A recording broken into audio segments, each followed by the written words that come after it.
আসসালামু আলাইকুম ওয়া রাহমাতুল্লাহ। বাপ্পি আইটি স্কুলের পক্ষ থেকে আপনাদের সকলকে জানাই স্বাগতম। আশা করি আপনারা সকলেই ভালো আছেন।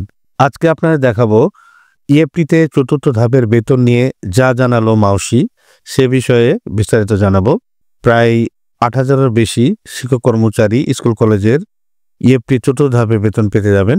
তো কবে আপনারা পাবেন সে বিষয়ে দেখাবো। তো ভিডিওটি না টেনে সম্পূর্ণ দেখার অনুরোধ রইল। আমার চ্যানেলটি যারা নতুন দেখছেন তারা অবশ্যই চ্যানেলটি সাবস্ক্রাইব করে রাখবেন এবং পাশে থাকা বেল আইকনটি অল ক্লিক করে তথ্য প্রযুক্তির প্রথম নজরের সাথেই থাকবেন। আর যারা ইতিপূর্বে সাবস্ক্রাইব করেছেন তাদেরকে অসংখ্য ধন্যবাদ। তো চলুন কথা না বলে চলে যাই মূল ভিডিওতে।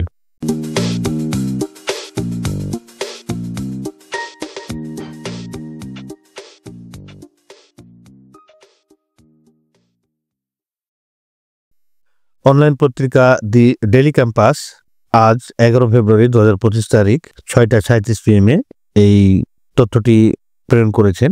ইএফটিতে চতুর্থ ধাপের বেতন নিয়ে যা জানালো মাউসি। তো সম্পূর্ণ বিষয়টা দেখাবো, একটু ধৈর্য সহকারে দেখবেন। বেসরকারি শিক্ষা প্রতিষ্ঠানে কর্মরত এমপিভুক্ত শিক্ষক কর্মচারীদের চতুর্থ ধাপে ইলেকট্রনিক ফান্ড ট্রান্সফার বা ইএফটির মাধ্যমে বেতন ভাতা দিতে যাচ্ছে সরকার।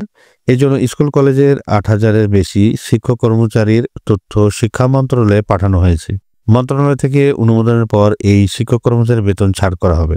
মঙ্গলবার ১১ ফেব্রুয়ারি মাধ্যমিক ও উচ্চ শিক্ষা অধিদপ্তরের মাউসি একটি সূত্র দ্য ডেইলি ক্যাম্পাসকে জানিয়েছে, শিক্ষা মন্ত্রণালয় থেকে শিক্ষক কর্মচারীদের বেতন ছাড়ের অনুমোদন হলে পরবর্তীতে এটি চিফ অ্যাকাউন্টস অফিসারের কার্যালয়ে পাঠানো হবে। এরপরে ব্যাংকগুলোতে টাকা যাবে। নাম অপ্রকাশিত রাখার শর্তে মাউসির সংশ্লিষ্ট শাখার এক কর্মকর্তা দ্য ডেইলি ক্যাম্পাসকে বলেন, চতুর্থ ধাপে ৮,২৩৮ জন শিক্ষক কর্মচারী ইএফটির মাধ্যমে বেতন পাবেন। এর মধ্যে স্কুল পর্যায়ে ৬,২০০ এর কিছু বেশি এবং কলেজের ১,৮০০ এর বেশি শিক্ষক কর্মচারী বেতন পাবেন। আগামী সপ্তাহে তাদের বেতন ছাড় হতে পারে। জানা গেছে, সরকারি কর্মকর্তা কর্মচারীরা ইএফটির মাধ্যমে বেতন ভাতা পান।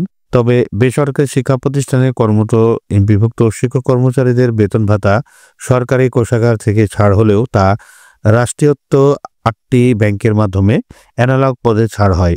এই অর্থ তুলতে শিক্ষকদের নানা ভোগান্তি পড়তে হতো। ব্যাংকগুলোর মাধ্যমে বেতন ভাতা ছাড়ের জন্য কয়েক পর্যায়ে অনুমোদন সহ সংশ্লিষ্ট কাজে কয়েক ক্ষেত্রে এমপিভুক্ত শিক্ষকদের বেতন ভাতা পেতে দেরি হয়। অনেক সময় পরের মাসের ১০ তারিখের পরও আগের মাসের বেতন ভাতা জোটে। এই ভিডিওটি বাকি যেগুলো দেওয়া আছে এগুলো আপনারা একটু পড়ে নেবেন। বিষয়টা হচ্ছে যে আশা করা যায় আগামী সপ্তাহের মধ্যে চতুর্থ ধাপের যারা স্কুল কলেজের শিক্ষক কর্মচারীরা রয়েছেন তাদের ইএফটির মাধ্যমে বেতন হওয়ার সম্ভাবনা রয়েছে। এই বিষয়েই দ্য ডেইলি ক্যাম্পাস এই পত্রিকাতে এই প্রতিবেদনটি দিয়েছে। এই বিষয়ে আপনাদের দেখালাম এবং আপনাদের মতামত কমেন্টে জানাবেন। তো ভিডিওটি আর দীর্ঘায়িত করলাম না। আমার চ্যানেলটি যারা নতুন দেখছেন তারা অবশ্যই চ্যানেলটি সাবস্ক্রাইব করে রাখবেন এবং পাশে থাকা বেল আইকনটি অল ক্লিক করে তথ্য প্রযুক্তির প্রথম নজরের সাথে থাকবেন। আর যারা ইতিপূর্বে সাবস্ক্রাইব করেছেন তাদেরকে অসংখ্য ধন্যবাদ। আবার কোনো নতুন ভিডিও নিয়ে আপনাদের মাঝে শেয়ার করব। ততক্ষণ পর্যন্ত ভালো থাকুন, সুস্থ থাকুন। আল্লাহ হাফেজ। এই ধরনের নতুন নতুন ভিডিও পেতে চ্যানেলটি সাবস্ক্রাইব করে রাখুন, লাইক করুন, কমেন্ট করুন এবং বন্ধুদের সাথে শেয়ার করে রাখুন।